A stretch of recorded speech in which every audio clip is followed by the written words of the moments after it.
sebwa busitu yangala esi tutomayimbila tutomakembilanga nzambi yenkungu andizitisa tuva nanditusu kwa nzambi kwase tomukayengele yenge kyadiva vatoto bika kyayala mumbago tuva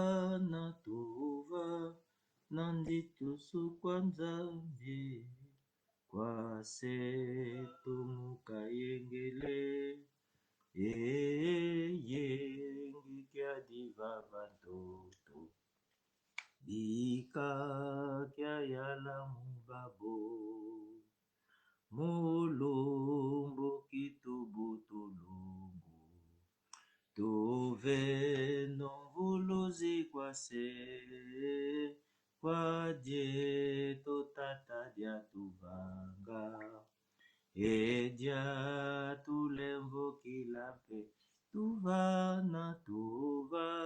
nanditusu kwa nzambye kwase tomukayengele yenge kyadiva vantoto bika kyayala mubabo yemvuluzi Yesu Kristo imwana nzambi Yehova muyandi ntanini yekunzi wako tuva na mpulusu tuva nanditusu kwa nzambye kwase tomukayengele yenge kyadiva vantoto bika kyayala mumbabo tutedikisa samuwau tuzaikise nompulusu kwa bantu benamuna tombe bafweni kwiza vuluswa ubanda tuva nantitusu kwa nzambye kwase tomukayengele yenge kyadiva vantoto bika kyayala mubabo. Nous allons prier le Seigneur. Il est 23h24. C'est l'heure de la prière. Nous allons chanter pour la gloire de Dieu et nous allons lire la parole de Dieu. Nous allons continuer notre étude biblique sur le livre de l'Épître aux Colossiens au chapitre 1, le verset 14 à 23. Mais tout d'abord, c'est la continuité de là où nous nous étions arrêtés. Je vais d'abord donner l'interprétation du chant que je viens de chanter. Beaucoup ne connaissent pas de quoi il s'agit. Qu'est-ce que ce monsieur est en train de chanter? C'est Boabu Situyangalala, c'est-à-dire maintenant, présentement, nous allons nous mettre dans la joie. Yesi Thomas Yimbila, et afin que nous puissions bien chanter, bien le louer. Tutoma Kembelanga Nzambi. Nous devons bien le louer, nous devons bien l'honorer, nous devons bien l'exalter. Yenkembo Andezitisa. Voilà, donc nous allons le louer pour sa gloire, que sa gloire resplendisse. Et le couplet qui dit Tuva Nanzitusu Kwanzambie, ça veut dire nous allons donner la joie, cet hymne, à notre Dieu pour le louer. Kwaseto Mukayengele, voilà, à notre Dieu qui est dans les cieux, lui qui mérite la louange. Yeyenge Kiandi Vavanza, donc cette joie de Dieu qui s'étend ici-bas sur terre. Bika Kiayala Mumbabok, que cette joie puisse se tendre à toute l'humanité, à tout le monde. Voilà, c'est le cantique, c'est ce chant que je viens de chanter. Tuva nanzitu su kwanza bie, kwase tomuka yengele, yenge kia divava toto, bika kia yala mbabo. Voilà, c'est ce cantique dont je viens de donner le sens, sinon l'interprétation de la première partie. Nous continuons, donc je vais prier le Seigneur parce que nous allons continuer notre étude du livre de Colossiens au chapitre 1. Nous allons tout d'abord prier et recommander ce moment entre ses divines mains. Éternel notre Dieu, nous te bénissons, nous te louons parce que tu es le Yahvé des cieux, tu es le grand Dieu redoutable, bon et puissant. Tu as permis en ce soir que nous puissions nous retrouver une fois de plus pour t'honorer et pour t'élever.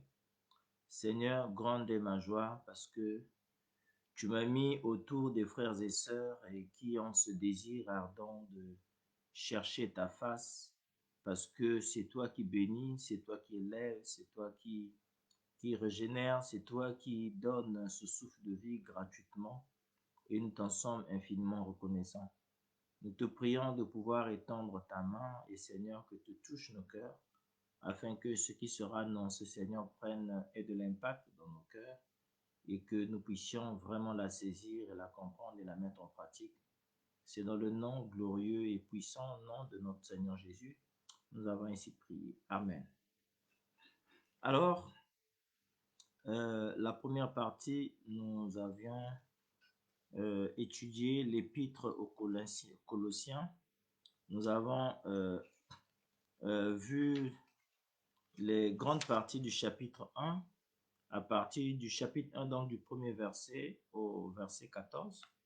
Nous avons vu de la manière dont l'apôtre Paul transmettait les salutations aux habitants de Colosse. La deuxième partie du chapitre 1, nous avons vu cette reconnaissance de Paul pour ce qu'il a appris de la foi des habitants de Colosse, de l'amour et de l'espérance des chrétiens de Colosse. Ça, c'est du verset 3 au verset 8. Et dans la deuxième grande partie, nous avions vu la prière de Paul afin que les chrétiens au petit a soient remplis de la connaissance parfaite de la volonté de Dieu, au verset 9. Au petit b, nous avons vu la marche d'une manière digne du Seigneur. C'est donc au verset 10. Nous avons vu soit que les fidèles de Colosse soient fortifiés par la puissance du Seigneur. C'était donc au verset 11. Et nous avons vu par la suite que les habitants de Colosse soient reconnaissants pour ce que Dieu a fait pour eux. Donc, Paul demandait une parfaite reconnaissance des habitants de Colosse de ce que Dieu avait fait dans leur vie. Et ici, nous allons décortiquer dans le livre de Colossiens, bon nombre de chrétiens n'ont pas l'habitude de faire une étude approfondie sur le livre, certains livres bibliques. Hein, c'est assez rare. Mais ici, nous allons essayer de décortiquer ce livre. Et donc, nous allons commencer à donner le plan. Je vous donnerai le plan auquel nous allons étudier tout à l'heure. Dans le livre de Colossiens, nous sommes au chapitre 1, disais-je, le verset 15 au verset 23. Colossiens, chapitre 1, le verset 15 à 23. Les points auxquels nous allons étudier, c'est la gloire du Christ. La gloire du Christ. Ça, c'est le thème général de notre étude. La gloire de Christ. Donc, la gloire de Christ s'intitule dans le chapitre 1, le verset 15 à 23. Donc, dans la gloire du Christ, nous avons le petit 1 qui est l'image de Dieu. Nous allons voir l'image de Dieu au verset 15. Nous allons voir, deuxièmement, le premier-né de toute la créature. OK? Troisièmement, l'architecte, le créateur, le but et le soutien de l'univers. Et par la suite, nous allons voir donc la gloire du Christ, lui qui est la tête ou le chef de l'Église. Par la suite, nous allons voir le premier en tout. Donc le Christ qui est le premier en toutes choses. Nous allons voir le Christ qui est source de toute plénitude. Ça, c'est au verset 19 que nous allons l'étudier. Et nous allons voir le réconciliateur de toutes choses. Bien-aimés dans le Seigneur, nous allons prêter une parfaite attention de ce que je vais nous dire. Le Seigneur de toutes choses, nous allons commencer à méditer, à étudier, donc le chapitre 1, je disais, du verset 15 au verset 19. Les 4 versets suivants, donc du verset 14 à 19, décrivent la position du Seigneur Jésus-Christ par rapport au verset 1, ce qui dit à Dieu au verset 15, deuxièmement à la création, troisièmement à l'Église. Les 4 versets, donc du verset 15 au verset 19, décrivent la position du Seigneur Jésus par rapport à Dieu, ok, par rapport à la création, deuxièmement, par rapport à l'Église, troisièmement. Le Seigneur Jésus ici est décrit ici comme l'image du Dieu invisible. Dans ces versets, nous allons voir que Jésus est décrit ici comme l'image de Dieu invisible. Alors le mot image suggère au moins 2 idées que nous allons retenir. La première, c'est que dans sa personne, le Seigneur Jésus nous a montré Dieu. Dieu est esprit et par conséquent invisible. Mais Dieu s'est manifesté en la personne du Seigneur Jésus. Dans ce sens, le Seigneur Jésus est l'image du Dieu invisible. Celui qui m'a vu, dit le Seigneur Jésus, a vu le Père. Jean 14, le verset 9. Mais le mot image a aussi le sens de représentant. C'est-à-dire, à l'origine, Dieu avait donné à Adam la tâche de représenter ses intérêts sur la terre. Mais Adam a échoué. Nous connaissons cette histoire. C'est pourquoi Dieu a envoyé dans le monde son Fils unique pour qu'il prenne soin de ses intérêts et révèle à l'homme son grand amour. Dans ce sens, il est l'image de Dieu. Alors, ce même mot image est employé au chapitre 3 du verset 10, où les croyants sont appelés à être conformes à l'image du Christ. Jésus-Christ est aussi le premier-né de toute créature. De toute créature ou encore de tout être créé. Que cela signifie-t-il, bien-aimé dans le Seigneur? De nos jours, certains faux docteurs suggèrent que le Christ lui-même est un être créé. Ils prétendent qu'il est la première personne que Dieu ait créée. Quelques-uns sont même prêts à admettre que Jésus est la plus importante des créatures formées par Dieu. Non, rien n'est plus contraire à la parole de Dieu que cette allégation. 2 petites secondes, s'il vous plaît.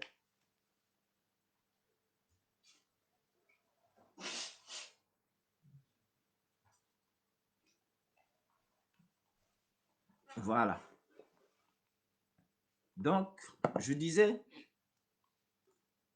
que au moins 3 significations différentes de l'expression premier-né se trouvent dans les Écritures. Nous pouvons lire dans le livre de Luc, Saint Luc, au chapitre 2, le verset 7.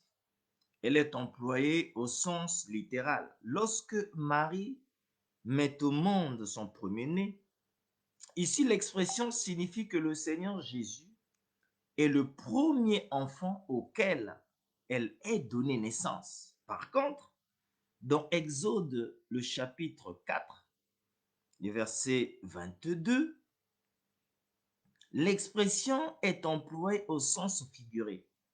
Israël est mon fils, mon premier-né. Il n'est pas question ici d'une naissance physique. Voyez-vous, le Seigneur emploie ce mot pour décrire la place spéciale occupée par la nation d'Israël dans le plan divin.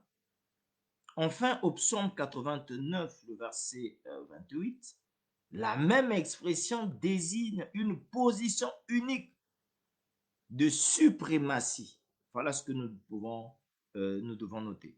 Dieu dit qu'il fera de David son premier-né, plus élevé que le roi de la terre. En fait, David est le dernier-né d'Isaïe. Alors, selon la chair, le dernier-né d'Isaïe, selon la chair. Mais Dieu lui a donné une place unique de suprématie, de souveraineté. N'est-ce pas là exactement la pensée exprimée dans Colossiens au chapitre 1, le verset 15? Par les mots, le premier-né de toute création.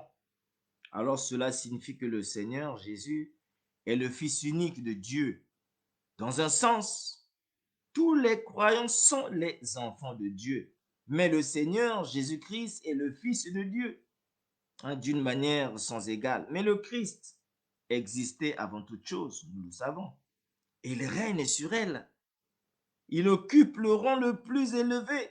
Alors, notons l'expression premier-né, bien-aimé dans le Seigneur.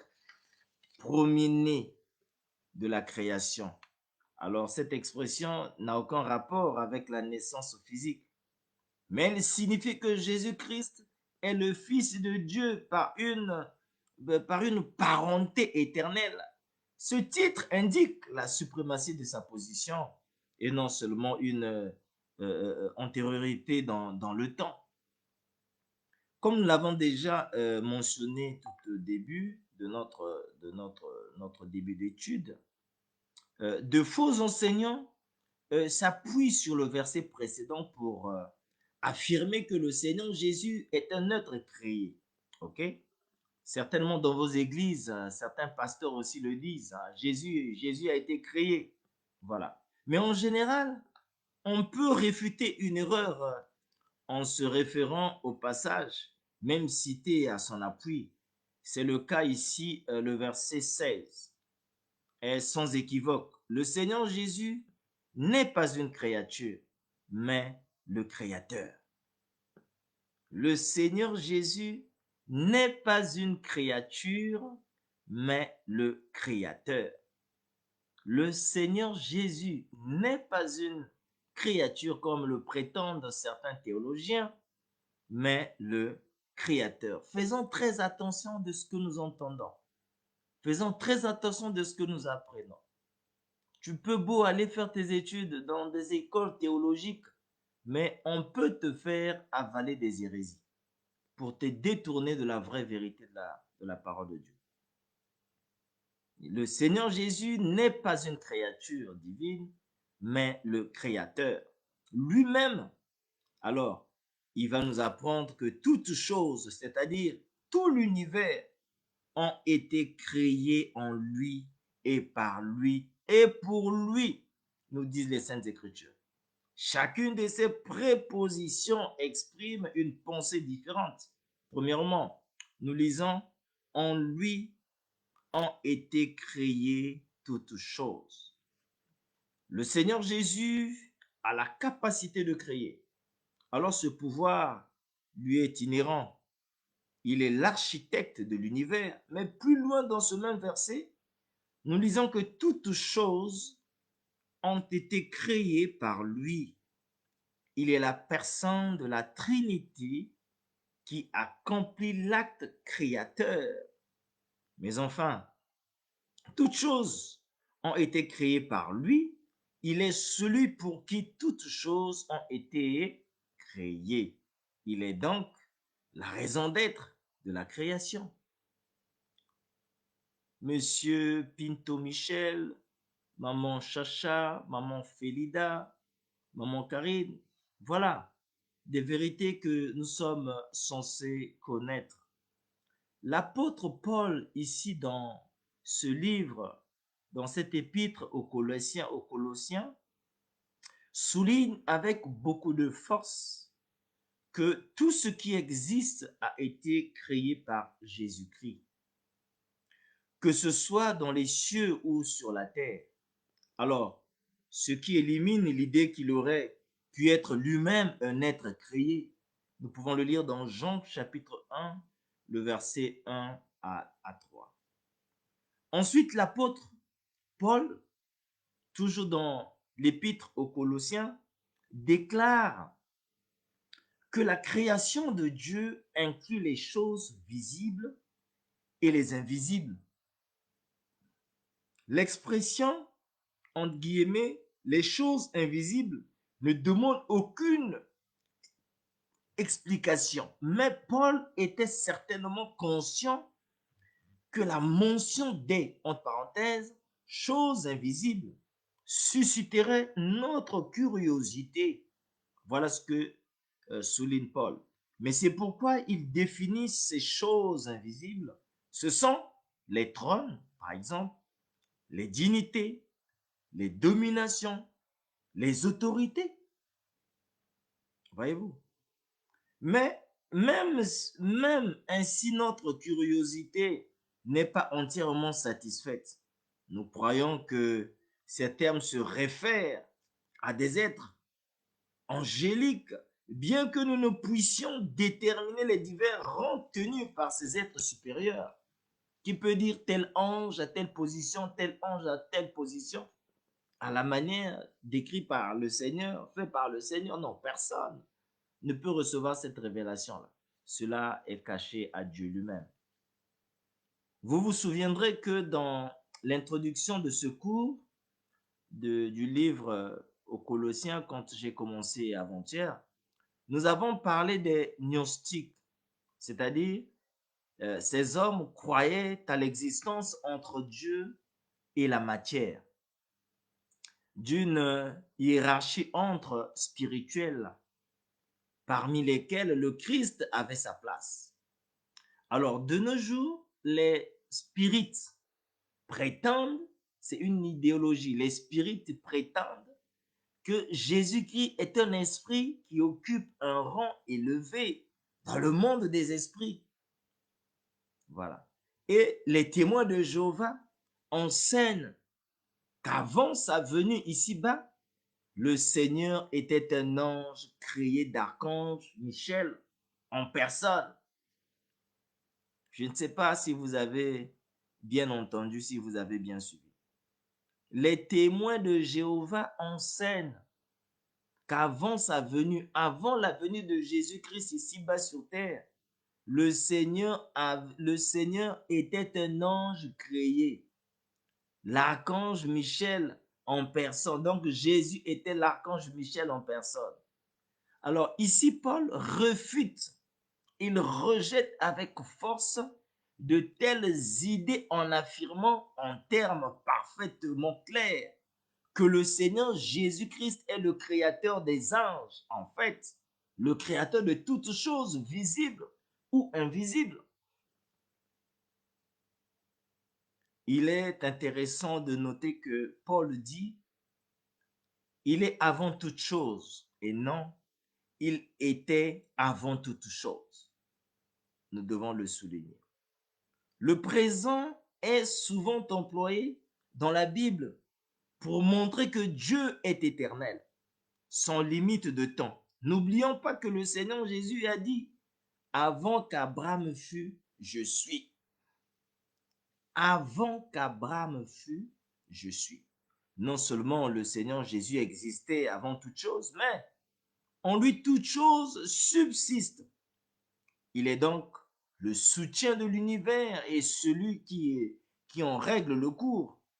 Il contrôle le mouvement des étoiles, du soleil et de la lune, même lorsqu'il était sur la terre. Il dominait les lois qui régissent le fonctionnement de notre univers. Alors, quel est ton point de vue, Monsieur Pinto? Quel est ton point de vue, Monsieur Rolex? Quel est ton point de vue, Monsieur Yilmaz? Quel est ton point de vue, Madame Yvette? Quel est ton point de vue, Monsieur Hughes? L'autorité souveraine du Seigneur s'exerce non seulement sur l'univers physique, mais s'étend aussi au domaine spirituel. Il est donc la tête du corps de l'Église. Tous ceux qui croient au Christ au cours de la période actuelle forment son corps qui est l'Église, tout comme le corps humain est le moyen par lequel une personne se manifeste. Ainsi, le corps du Christ, donc l'Église, est le moyen par lequel il a choisi de se révéler au monde. Il est aussi la tête de ce corps. Nous pouvons noter que la tête évoque l'idée de direction, de contrôle. Et donc, Jésus-Christ occupe la place de prééminence dans l'Église. Alors, nous lisons dans ce verset que Jésus-Christ est le commencement, c'est-à-dire le commencement de la nouvelle création. Nous pouvons le lire dans Apocalypse chapitre 3, le verset 14. La source de toute vie spirituelle. Ceci est défini donc encore plus clairement par l'expression le premier-né d'entre les morts. Il est important de souligner que Jésus-Christ n'était pas le premier à ressusciter d'entre les morts. Il existe des cas de résurrection dans l'Ancien Testament, tout comme dans le Nouveau. Mais le Seigneur a été le premier à ressusciter pour ne plus mourir. Mais il est ressuscité, chef d'une nouvelle création. Alors, nous pouvons dire que sa résurrection est unique au monde. La résurrection de Jésus, elle est vraiment unique au monde. Elle est le gage que tous ceux qui croient en lui ressusciteront aussi. Nous pouvons le lire dans 1 Corinthiens chapitre 15. Elle affirme la suprématie du Christ dans la création spirituelle. Il s'agit donc de sa mort. Mais Jésus-Christ ne peut occuper que la première place. Non. Il est le premier-né de toute la création parce qu'il a créé toutes choses. Colossiens 1, 15 et 16. Il est aussi le premier-né d'entre les morts en ce qui concerne la famille des rachetés. Ainsi, la création et la rédemption rendent honneur à sa suprématie à cause de ce qu'il est né, de ce qu'il a accompli, afin d'être en tout le premier. Bien-aimés, est-ce que nous ne pouvons pas applaudir le Seigneur parce que il est le premier dans ta vie? Il est le premier à te créer. Il est la première personne à te révéler des choses cachées. Il est la première personne à te dire, ma sœur Odette, ma sœur Eugénie, Daniel, ma sœur Chancel, ma sœur Grace.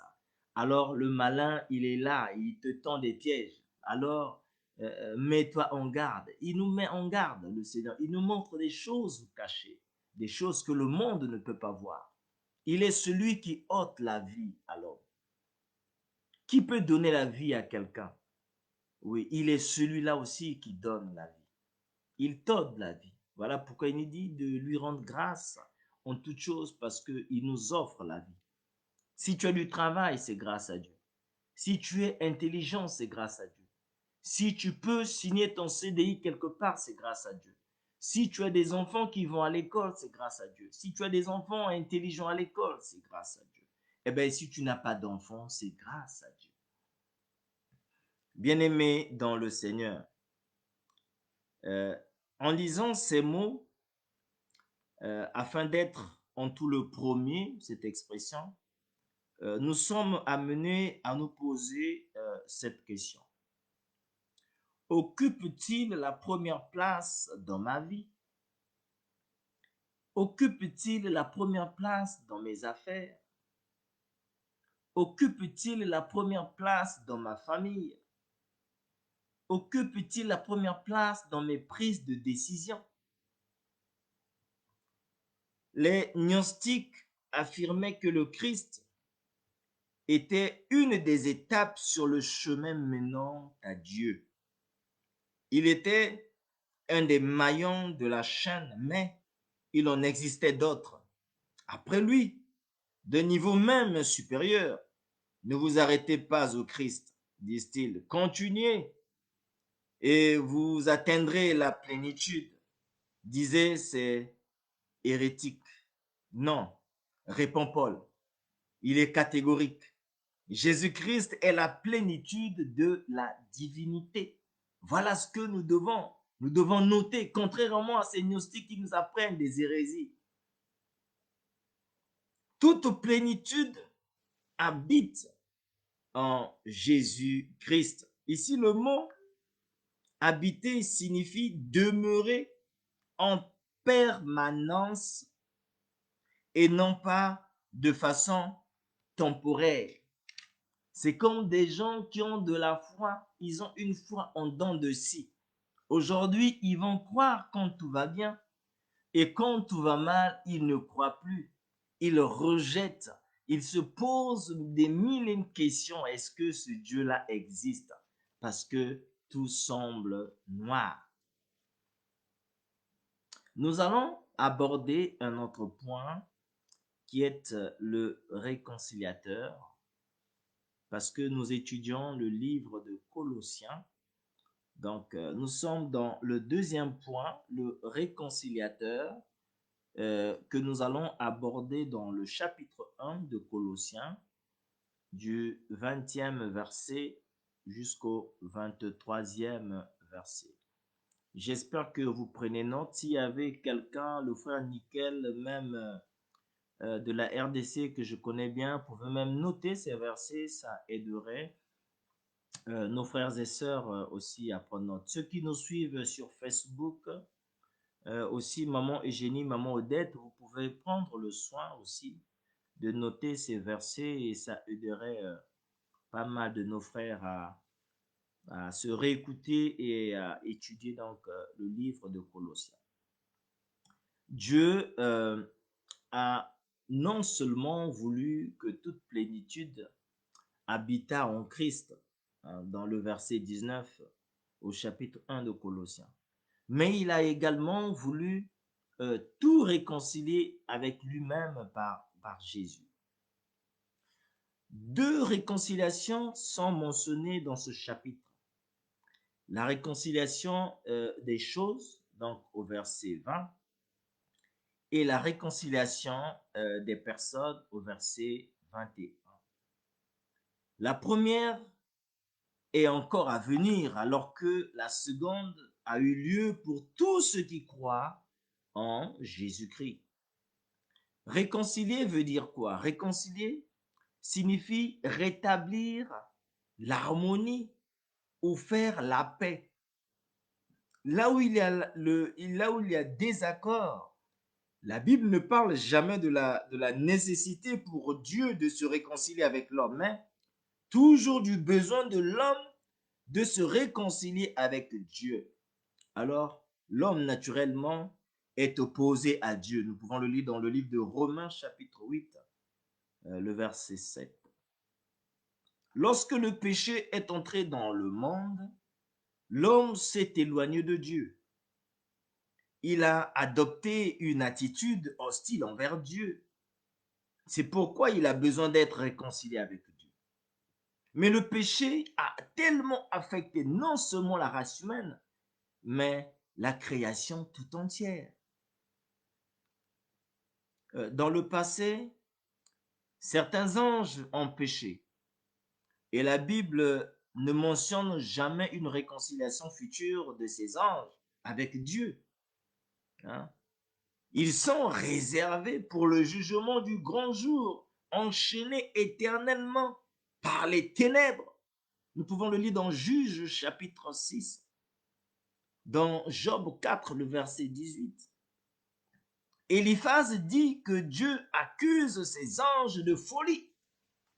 Alors le monde animal a été touché par le péché.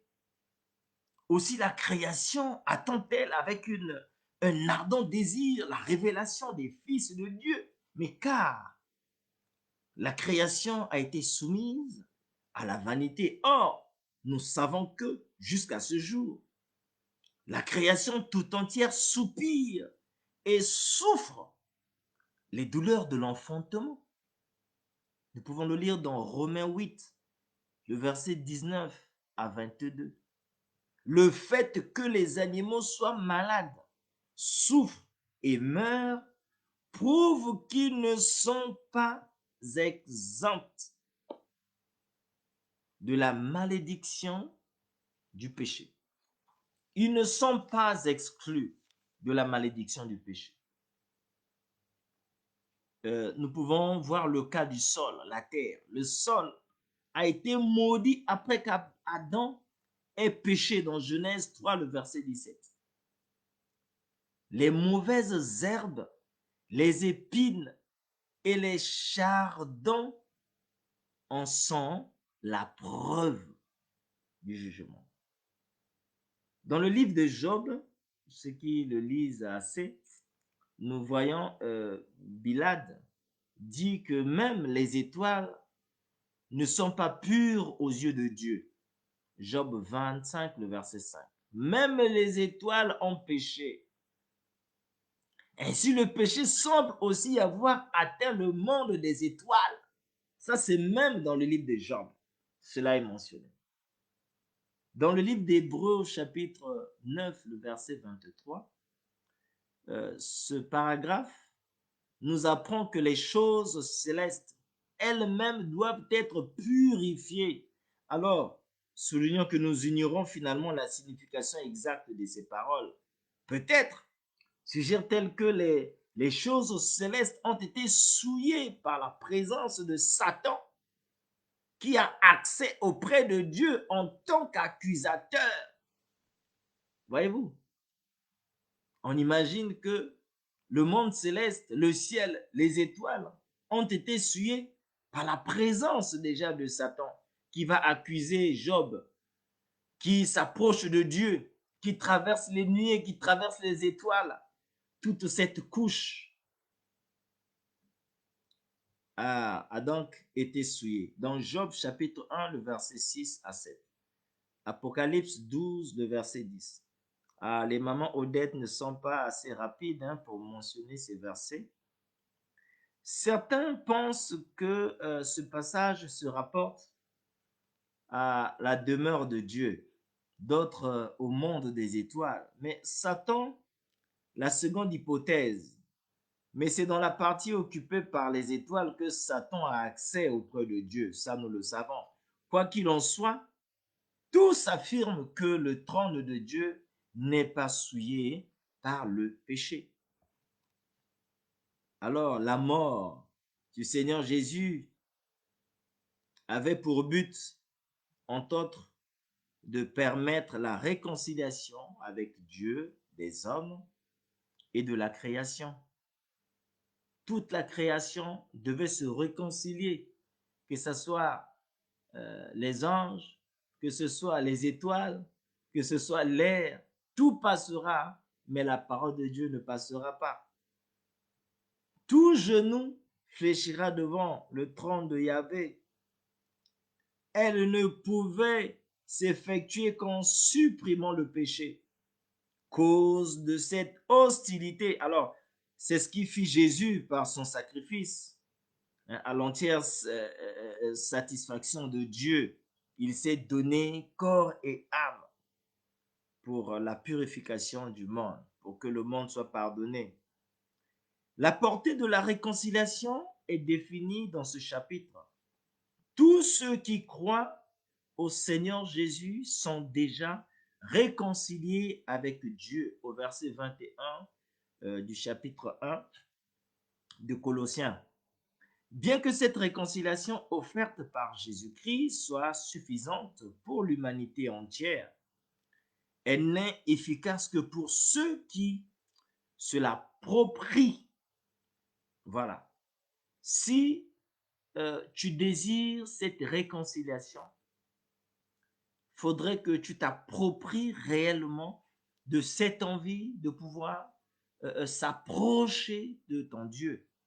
Sinon, au cas contraire, il n'y a pas de réconciliation avec le réconciliateur. À la fin des temps, de toutes choses, finalement, seront réconciliées, qu'elles soient sur la terre ou dans les cieux. Au verset 20, il est précisé. Ceci inclut toute la création qui a été souillée par le péché, mais exclut Satan, les anges déchus et les hommes incrédules. Leur condamnation éternelle est clairement annoncée dans les Écritures.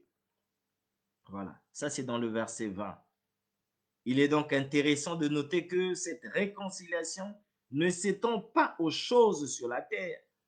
Il y a une différence entre une réconciliation et un assujettissement. Alors, ce dernier est décrit dans le livre de Philippiens au chapitre 2, le verset 10. Il est dit, afin qu'au nom de Jésus, tout genou fléchisse dans les cieux, sur la terre et sous la terre. Ou selon la version Darby, il est dit, afin qu'au nom de Jésus se ploie tout genou des êtres célestes et terrestres et infernaux, c'est-à-dire toutes les créatures, même les anges déchus, devront s'incliner devant le Seigneur Jésus. Mais cela ne signifie pas qu'ils seront réconciliés avec lui. Nous insistons, j'insiste sur ce point parce que le livre de Colossiens au chapitre 1, le verset 20, est parfois employé pour justifier la doctrine erronée du salut universel, doctrine selon laquelle Satan lui-même, les anges déchus et les hommes impies seraient finalement réconciliés avec Dieu. Hérésie totale. Faisons très attention. Alors, notre passage limite l'étendue de la réconciliation à ce qui est sur la terre et à ce qui est dans les cieux. Ce qui est sous la terre est exclu. Ici, Paul rappelle aux Colossiens que pour eux, la réconciliation est déjà un fait accompli. Avant leur conversion, ils étaient des païens pécheurs, éloignés de Dieu, opposés à lui dans leurs pensées et par leurs mauvaises œuvres. Éphésiens 4, 17 à 18 et 23. Ils avaient désespérément besoin d'être réconciliés avec Dieu, le Seigneur Jésus-Christ, dans sa grâce incomparable. On a pris l'initiative de se donner corps et âme pour que l'humanité se réconcilie à son Père. Il les a réconciliés par sa mort, dans le corps de sa chair. Ce n'est pas par sa vie, mais par sa mort. Au premier abord, l'expression « le corps de sa chair » peut sembler étrange, mais l'apôtre voulait sans doute simplement préciser que le Seigneur Jésus a accompli cette réconciliation en mourant sur la croix. Jésus a accompli cette réconciliation en mourant sur la croix dans un corps humain, contrairement à l'enseignement des gnostiques qui prétendaient qu'il était un être spirituel. Nous pouvons lire dans Hébreux 2, chapitre 14 à 16, déclare que l'incarnation du Christ était nécessaire pour accomplir la rédemption, ce que niaient les gnostiques. Voyez-vous, les effets donc de cette réconciliation se résument par les mots, entre guillemets, j'ouvre la parenthèse, pour vous faire paraître devant les saints irréprochables et sans reproche. Alors, quel miracle, bien-aimé, quel miracle merveilleux de sa grâce infinie. Des pécheurs impies peuvent être délivrés de leurs anciennes vies pécheresses et reconnaître dans leur vie